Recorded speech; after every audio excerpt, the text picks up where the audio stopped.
आराध्य देव के श्री चरणों में सत सत नमन। मैं अभिनंदन गादिया सूरत से जैन हिंदी ऑडियो बुक में आपका स्वागत करता हूं। अगर आप इस चैनल पर नए हैं तो इसे सब्सक्राइब कर दीजिए और बेल आइकन प्रेस कर दीजिए, जिससे आपको चैनल के नोटिफिकेशन और अपडेट्स रेगुलर मिलते रहें। तेरापंथ का इतिहास। शासन गौरव मुनि बुद्धमल जी। प्रथम परिच्छेद उत्स का संघान। प्राग ऐतिहासिक काल। उत्स की ओर। तेरापंथ का इतिहास विक्रम संवत 1817 आषाढ़ पूर्णिमा ईस्वी सन 1760 29 जून शनिवार से प्रारंभ होता है। इस आधार पर उसे एक अर्वाचीन धर्म संगठन कहा जा सकता है, परंतु उसके उत्स का संघान करते समय क्रमशः भगवान महावीर और फिर भगवान ऋषभनाथ तक के समय का अवगाहन करना अनिवार्य हो जाता है। उस स्थिति में अर्वाचीन तेरापंथ अपने में प्राचीनता की उस सीमा को संभालते हुए आगे बढ़ता प्रतीत होता है, जो सुजात भारतीय इतिहास की सीमा से भी बहुत परे की है। कहा जा सकता है तेरापंथ जैन धर्म की शाश्वत प्रवर्तमान धारा का युग धर्म के रूप में एक नवीन संस्करण है। तेरापंथ के इतिहास को जानने के साथ यह आवश्यक है कि उसके उत्स की ओर भी एक दृष्टि निक्षेप किया जाए। भगवान ऋषभनाथ अहिंसा सत्य आदि धर्म के शाश्वत तत्व हैं। फिर भी मानव संस्कृति के विकास और ह्रास के साथ साथ वे स्मृत और विस्मृत होते रहते हैं। विस्मृत धार्मिक तत्वों को पुनः स्मृत करना धर्म का संस्थापन कहा जाता है। वर्तमान काल चक्र के अवसर्पिणी भाग में भगवान ऋषभनाथ ने सर्वप्रथम धर्म का संस्थापन किया। उपलब्ध इतिहास की दृष्टि से उस काल को प्राग ऐतिहासिक काल कहा जाता है। वर्तमान मानव सभ्यता का उस काल में बीज वपन हुआ था।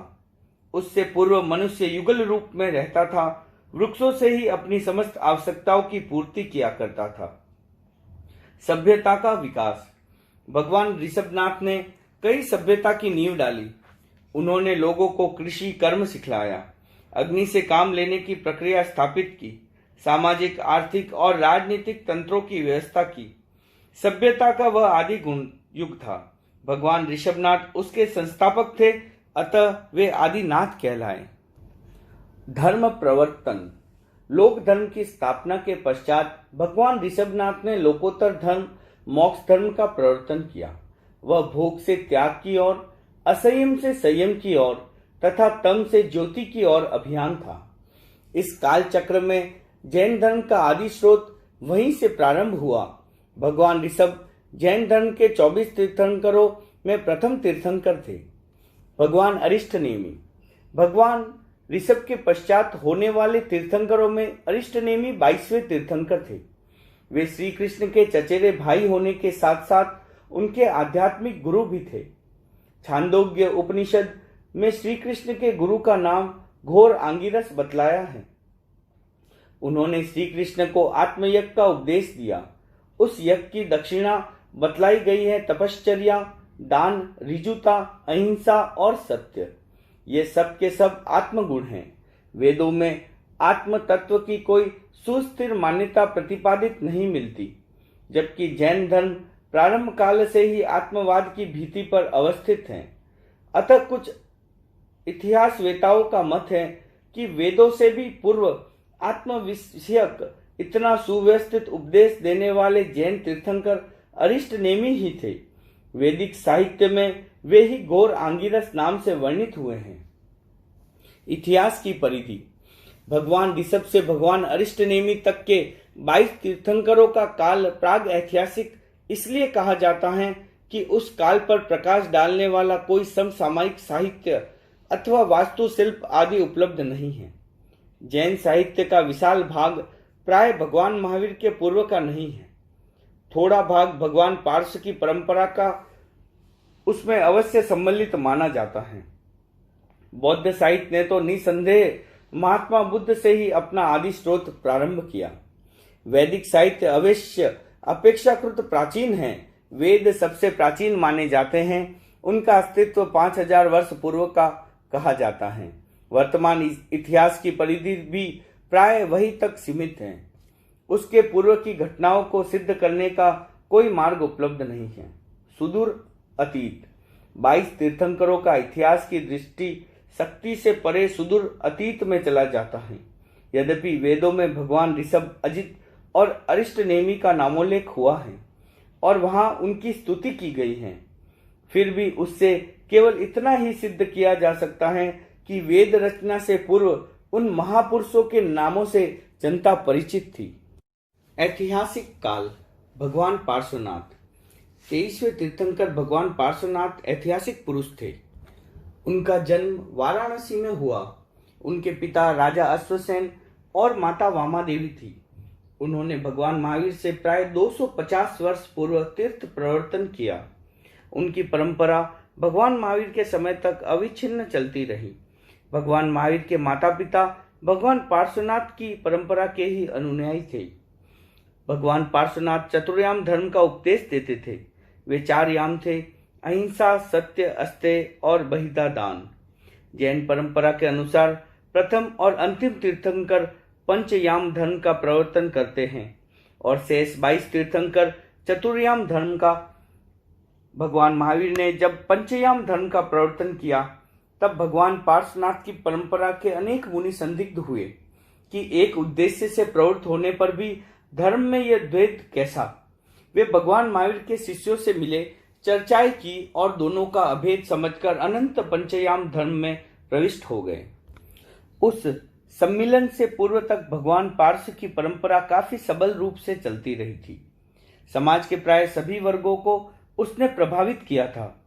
बौद्ध धर्म प्रवर्तक महात्मा बुद्ध भी प्रारंभ में उस परंपरा से प्रभावित रहे थे। बौद्ध विद्वान धर्मानंद कौशाम्बी का मत है कि बोधि प्राप्ति से पूर्व कुछ समय के लिए भगवान बुद्ध पार्श्व परंपरा में दीक्षित हुए थे। बोधि प्राप्ति से पूर्व का अपना जीवन चरित्र बतलाते हुए स्वयं बुद्ध ने जो बातें कही वे कौशाम्बी जी के मत को पुष्ट करने वाली हैं। वे अधिकांश बातें जैनाचार से संबंधित हैं। उन्होंने अपने तपस्वी जीवन का वर्णन करते हुए कहा, सारिपुत्र, बोधि प्राप्ति से पूर्व मैं दाढ़ी मूंछों का लुंचन करता था। मैं खड़ा रहकर तपस्या करता था, उकड़ू बैठकर तपस्या करता था। मैं नंगा रहता था, लौकिक आचारों का पालन नहीं करता था, हथेली पर भिक्षा लेकर खाता था, बैठे हुए स्थान पर आकर दिए हुए अन्न को, अपने लिए तैयार किए हुए अन्न को और निमंत्रण को भी स्वीकार नहीं करता था। गर्भिणी व स्तनपान कराने वाली स्त्री से भिक्षा नहीं लेता था। भगवान महावीर। भगवान महावीर 24वें तीर्थंकर थे। बिहार प्रांत के क्षत्रिय कुंडलपुर में विक्रम पूर्वक 542 ईस्वी पूर्वक 599 में चैत्र शुक्ला त्रयोदशी को उनका जन्म हुआ। उनके पिता राजा सिद्धार्थ और माता वैशालीपति चेटक की बहन त्रिशला थी। भगवान महावीर जब युवा अवस्था को प्राप्त हुए तब यशोदा नामक राजकन्या से उनका विवाह किया गया। उनके प्रियदर्शना नामक एक पुत्री हुई जो कि राजकुमार जमाली को ब्याही गई।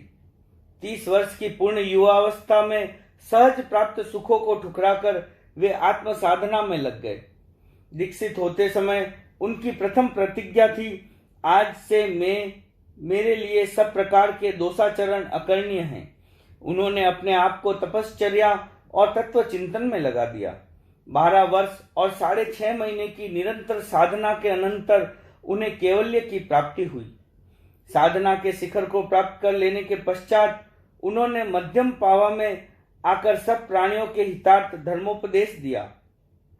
उन्हीं दिनों वहां सोमिल नामक धनाढ्य ब्राह्मण के यहाँ यज्ञ विषयक एक विशाल अनुष्ठान चल रहा था। उसकी पूर्ति के लिए इंद्रभूति आदि 11 वेदविद्ध ब्राह्मण आए हुए थे। महावीर की प्रशंसा सुनकर उनका पांडित्य आहत हुआ।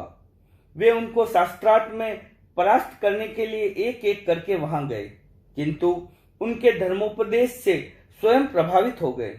महावीर ने उनके प्रच्छन्न संशयों का भी समाधान प्रस्तुत कर दिया। वे श्रद्धाशील बने और भगवान के पास प्रवर्जित हो गए।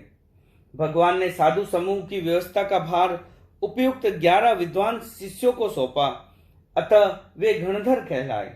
साधी समूह की व्यवस्था के लिए उन्होंने आर्या चंदन बाला को नियुक्त किया। उनके गृहस्थ भक्त श्रावक और श्राविका कहलाए। इस प्रकार चतुर्वेद संघ की स्थापना हुई और धर्म तीर्थ का प्रवर्तन हुआ। अंग, बंग, मगध, विदेह, काशी, कौशल, वत्स, अवंती, कलिंग, पांचाल और सिंधु सौवीर आदि देशों में उन्होंने विहार किया। मगधराज श्रेणिक और कुणिक, वैशालीपति चेटक, अवंतीपति प्रद्योत, कौशाम्बीपति शतानिक आदि प्रभावशाली राजा तथा आनंद, कामदेव आदि धनकुबेर नागरिक उनके अनन्य भक्त बन गए। स्कंदक आदि अन्य धर्मावलंबी सन्यासी भी उनके सर्वभूत संभावकारी उपदेश से प्रभावित होकर उनके पास प्रवर्जित हुए। हरिकेश बल जैसे शूद्र समझे जाने वाले व्यक्ति भी उनके धर्म तीर्थ में आकर देव पूजित बन गए। लगभग 30 वर्ष तक जनपद विहार करते हुए भगवान महावीर ने जनता को अहिंसा और अनेकांतवाद का उपदेश दिया। उन्होंने अपना अंतिम वर्षावास मध्यम पावा में बिताया। वहां विपु 470 ईपू 527 कार्तिक अमावस्या की रात्रि में वे निर्वाण पद को प्राप्त हुए। उत्तरवर्ती आचार्य भगवान महावीर के निर्वाण प्राप्त होने के पश्चात आर्य सुधर्मा से उत्तरवर्ती आचार्यों की परंपरा प्रारंभ होती है। विभिन्न ग्रंथों में वर्णित आचार्य परंपराओं के अवलोकन से ज्ञात होता है कि वह मुख्यतः 3 प्रकार से मिलती हैं। पहला गणाचार्य, दूसरा वाचनाचार्य, तीसरा युग प्रधान आचार्य। गणाचार्य परंपरा अपने अपने गण के गुरु शिष्य कर्म से चलती रही है, जबकि वाचक तथा युग प्रधान परंपरा किसी एक गण से संबंधित नहीं है। वह जिस किसी भी गण या शाखा में होने वाले एक के पश्चात दूसरे समर्थ वाचनाचार्यों तथा युग प्रधान आचार्यों के क्रम को जोड़ने से बनी है। अपने युग के सर्वोपरि प्रभावशाली आचार्य को युग प्रधान आचार्य माना गया है। वे गणाचार्य तथा वाचनाचार्य दोनों में से हुए हैं। गणाचार्य का कार्य गण की चारित्रिक सुव्यवस्था करना और वाचनाचार्य का कार्य गण की शैक्षणिक सुव्यवस्था करना होता है। आचार्य सुहस्ती तक ये दोनों कार्य अविभक्त थे, परंतु बाद में विभक्त हो गए। गणाचार्य परंपरा को गणधर वंश तथा वाचनाचार्य परंपरा को वाचक वंश या विद्याधर वंश भी कहा जाता रहा है। विभिन्न पट्टावलियां। पहला, हिमवंत की स्थविरावली के अनुसार वाचक वंश या विद्याधर वंश की परंपरा इस प्रकार है। गणधर सुधर्मा, आचार्य जम्बू, आचार्य प्रभव, आचार्य शैसंभव, आचार्य यशोभद्र, आचार्य संभूति विजय, आचार्य भद्रबाहु, आचार्य स्थूलभद्र, आचार्य महागिरी, आचार्य सुहस्ती, आचार्य बहुल और बलिसह, आचार्य स्वाति, आचार्य श्याम, आचार्य सांडिल्य, आचार्य समुद्र, आचार्य मंगूसुरी, आचार्य नंदिलसुरी, आचार्य नागहस्तीसुरी, आचार्य रेवती नक्षत्र, आचार्य सिंहसुरी, आचार्य स्कंदिल, आचार्य हिमवंत समाश्रमण, आचार्य नागार्जुन सुरी, आचार्य भूतदिन, आचार्य लोहितसुरी, आचार्य दुष्यगणी, आचार्य देववाचक, आचार्य कालक, आचार्य सत्यमित्र। भगवान महावीर को निर्वाण हुए सहस्त्र वर्ष भी पूरे नहीं हो पाए थे कि उनकी शुद्ध परंपरा का लोप हो गया। सुप्रसिद्ध आगम टीकाकार अभय देव सूरी के कथनानुसार देव दिगर्णी क्षमाश्रमण तक ही भाव परंपरा चलती रही, परंतु उसके पश्चात मुनिगण शिथिलाचारी हो गया और नाना रूपों में द्रव्य परंपरा का बोलबाला हो गया। शिथिलाचार का प्रारंभ। शिथिलाचार का सूत्रपात आचार्य सुहस्ती से हुआ। वे सम्राट संप्रति के गुरु बनकर कुछ सुविधाओं का उपभोग करने लगे। सुप्रंति ने दुर्भिक्ष के समय मुनिजनों को आहार सुलभ कराने के लिए लोगों को कुछ संकेत किया और तदनुसार साधुओं को यथेष्ट भोजन मिलने लगा। आचार्य महागिरी जब वहां आए और दुर्भिक्ष के समय भी आहार की विशेष सुलभता देखी तो उन्हें कुछ संदेह हुआ। पता लगाने पर सारी स्थिति स्पष्ट सामने आ गई। उन्होंने आर्य सुहस्ती से उस विषय में पूछा तो वे उसका यथेष्ट उत्तर नहीं दे पाए।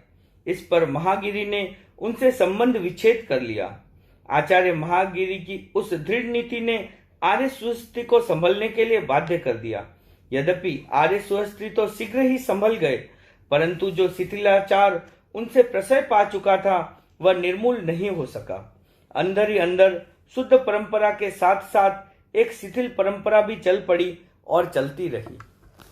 पंडित बेचर दास जी के मतानुसार जो शिथिलता का चक्र और भी पहले प्रारंभ हो गया था, वे लिखते हैं, जम्बू स्वामी तक जैन मुनियों का यथोदिष्ट आचार रहा। उसके बाद ही जान पड़ता है कि बुद्ध देव के अतिशय लोकप्रिय मध्यम मार्ग का उन पर प्रभाव पड़ने लगा। शुरू में तो शायद जैन धर्म के प्रसार की भावना से ही वे बौद्ध साधुओं जैसी आचार की छूट लेते होंगे, परंतु पीछे उसका उन्हें अभ्यास हो गया। इस तरह एक सद्भिप्राय से भी उक्त शिथिलता बढ़ती गई, जो आगे चलकर चैत्यवास में परिणत हो गई। संप्रदाय भेद के बीच जहां विचार होता है, वहां विचार भेद की संभावना भी रहती है। विचार समन्वय और विचार भेद का इतिहास प्राय एक समान ही प्राचीन है। पारस्परिक विचार समन्वय जहां संगठन के लिए नींव का पत्थर बनता है, वहां विचार भेद उसको विभक्त कर देने वाला विस्फोट होता है। विस्फोट में से फिर विचार समन्वय की खोज होती है और उसी आधार पर नए संगठन अथवा संप्रदाय की नींव रखी जाती है। भगवान महावीर के शासन में विचार भेद का क्रम उनकी विद्यमानता में ही प्रारंभ हो गया था। गोसालक प्रारंभ में उनके शिष्य रहे थे, परंतु बाद में पृथक होकर वे आजीवक संप्रदाय के आचार्य बन गए। महावीर के जामाता जमाली भी उनकी विद्यमानता में ही विचार भेद हो जाने पर उनके धर्म संघ से पृथक हो गए और अपना स्वतंत्र प्रचार करने लगे। गोसालक जैन परंपरा से सर्वथा विच्छिन्न हो गए थे, जबकि जमाली कुछ बातों में मतभेद रखते थे। उन दोनों ने भगवान महावीर के सिद्धांतों की प्रामाणिकता का विरोध किया था, अतः उनके संगठनों को जैन शासन के अंगभूत संप्रदायों की गणना में नहीं लिया जाता। भगवान महावीर और उनके सिद्धांतों पर अखंड विश्वास रखने वाले विभिन्न संगठनों को ही इस गणना में लिया जाता है। जैन संघ में तीर्थंकर वाणी को सर्वोपरि प्रमाण माना जाता है।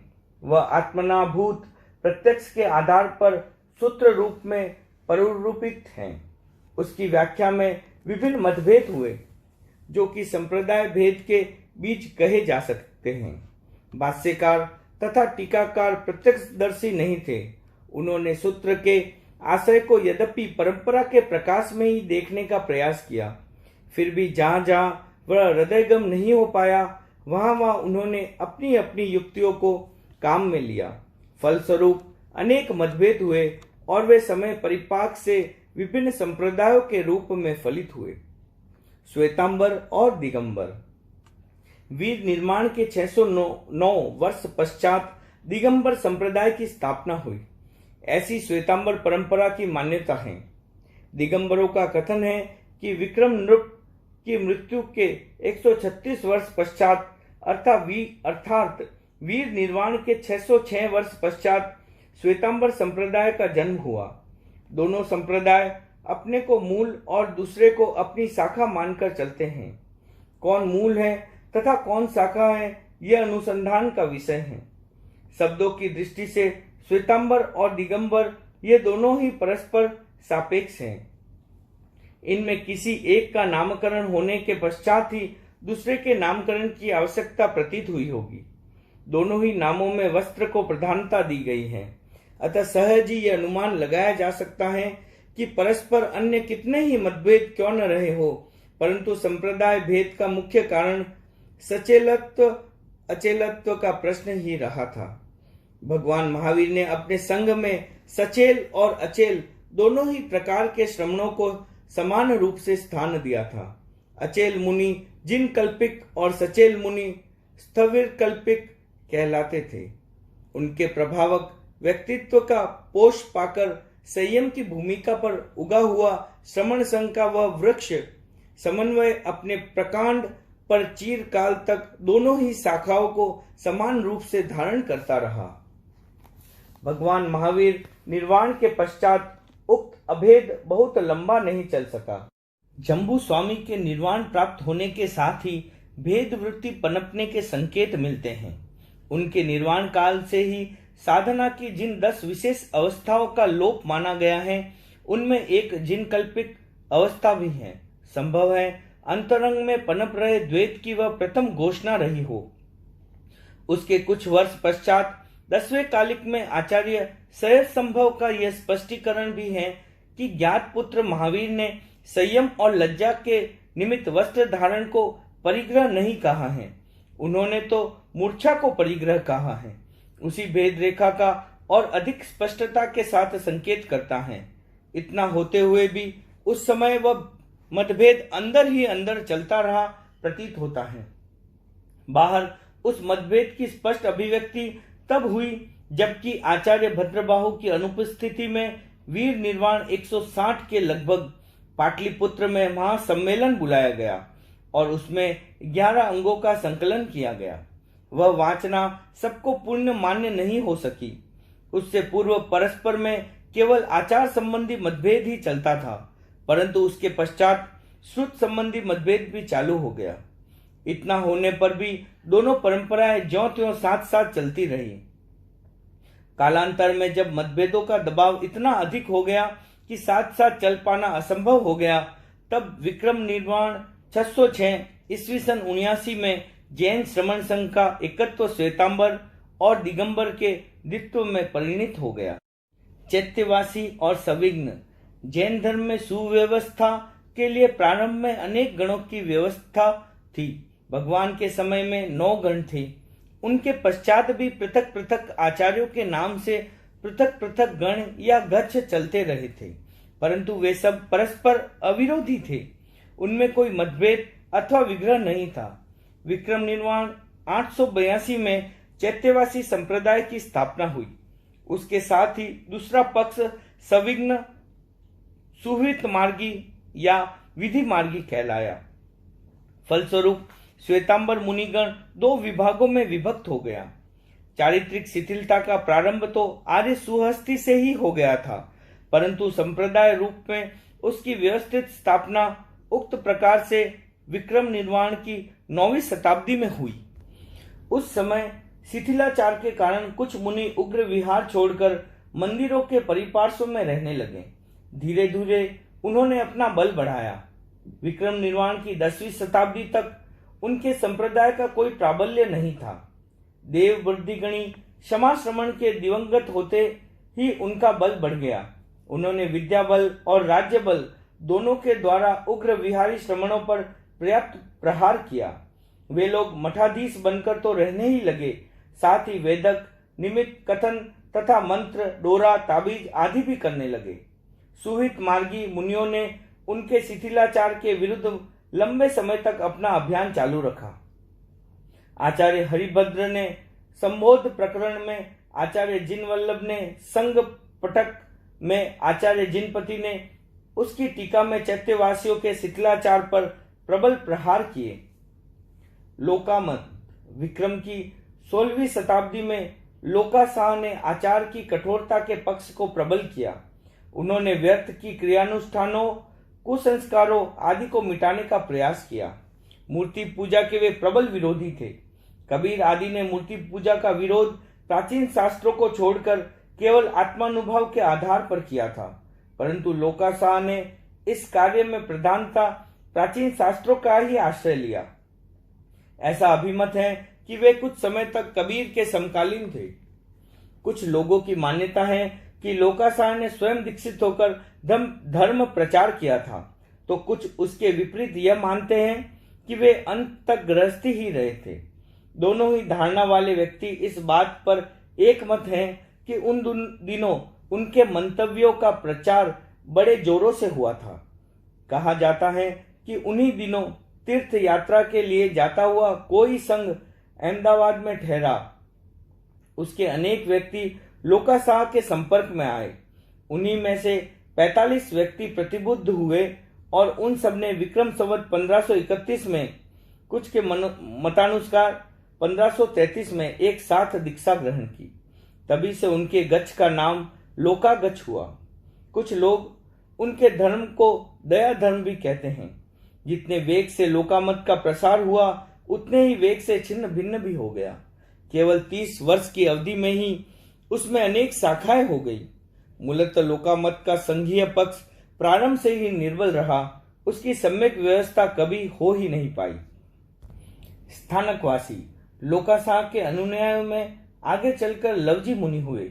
उन्होंने विक्रम संवत 1709 में ढूंढिया संप्रदाय का उद्भव किया।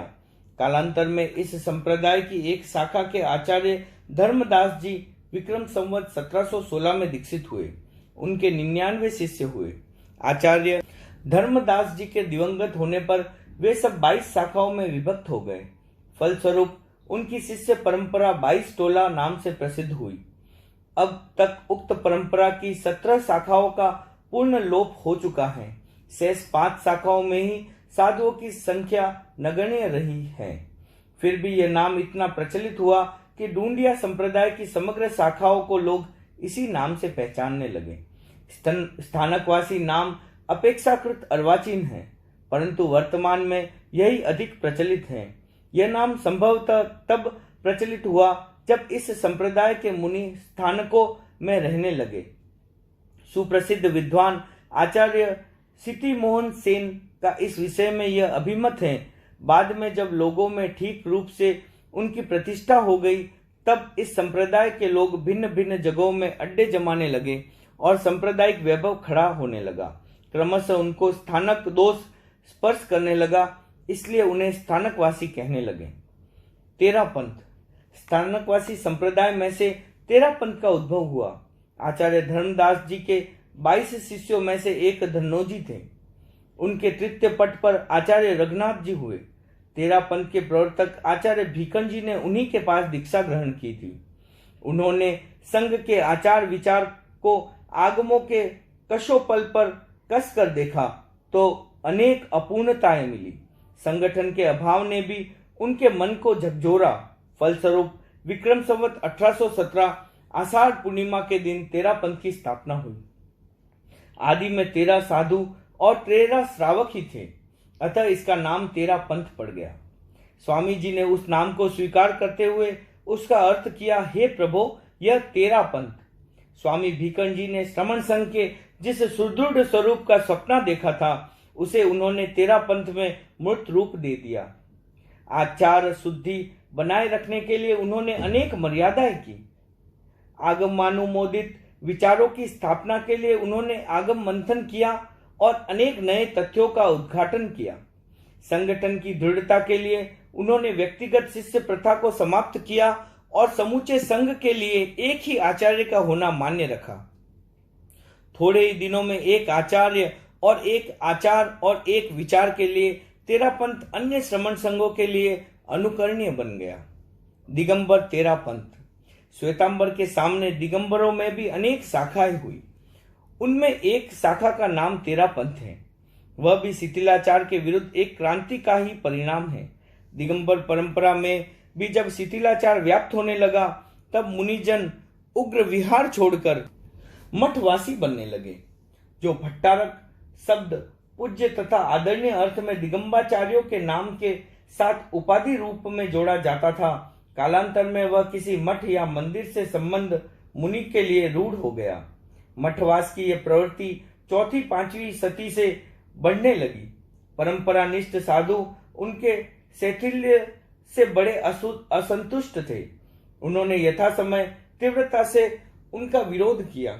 फलस्वरूप उनमें 2 संघ हो गए, वनवासी और चैत्यवासी। वे दोनों क्रमशः मूल संघ और द्राविड़ संघ के नाम से प्रसिद्ध हुए। देवसेन कृत दर्शन सार के मतानुसार पूज्यपाद देवनंदी के शिष्य वज्रनंदी ने द्राविड़ संघ की स्थापना विक्रम संवत 526 में की। उसके पश्चात उसका बल बढ़ता गया और 11वीं सदी तक पहुंचते पहुंचते प्राय सभी प्रमुख आचार्य मठाधीश हो गए। भट्टारक संप्रदाय के वे आचार्य न केवल मठाधि की व्यवस्था ही करते, अपितु उनकी संपत्ति का भी उपभोग करने लगे। राजगुरु होकर वे छत्र, पालकी, सुखासन आदि द्वारा एक प्रकार से राज वैभव संपन्न हो गए। उनकी प्रवृत्तियां प्राय श्वेतांबर चैत्यवासियों के समान ही कही जा सकती हैं। 13वीं शताब्दी में भट्टारक वसंत कीर्ति ने अपवाद वेश के रूप में कभी कभी वस्त्र धारण करने की परंपरा भी प्रचलित की थी। श्वेतांबरों में जिस प्रकार लोकाशाह ने मूर्ति पूजा को अमान्य किया, उसी प्रकार दिगंबर परंपरा में तारण स्वामी विक्रम संवत 1505 से 1572 ने भी मूर्ति को अमान्य घोषित किया। उन्होंने तारण तरण समाज की स्थापना की। वह समाज चैत्यालय के स्थान पर सरस्वती भवन बनाता और मूर्ति के स्थान पर शास्त्रों को विराजित करता, परंतु उसका बल अधिक नहीं बढ़ सका। भट्टारकों की सत्ता पर उसका कोई अधिक प्रभाव नहीं पड़ा। वे परिगर से अधिकाधिक संबंध होते गए। कुछ तो मंत्र, ज्योतिष, वेदक आदि में ही अपना बहुत सा समय लगाने लगे। भट्टारकों के शैथिल्य की प्रतिक्रिया हुई। धर्म ग्रंथों के अभ्यासी विद्वान व्यक्ति उन लोगों को अनादर की दृष्टि से देखने लगे। उनकी ओर से उदासीन होकर वे कुंद कुंद, अमृतचंद्र, सोमप्रभ आदि के अध्यात्म ग्रंथों का अभ्यास करने लगे, अतः अध्यात्मी कहलाने लगे। 17वीं शताब्दी में पंडित बनारसी दास जी द्वारा उस परंपरा को विशेष बल मिला।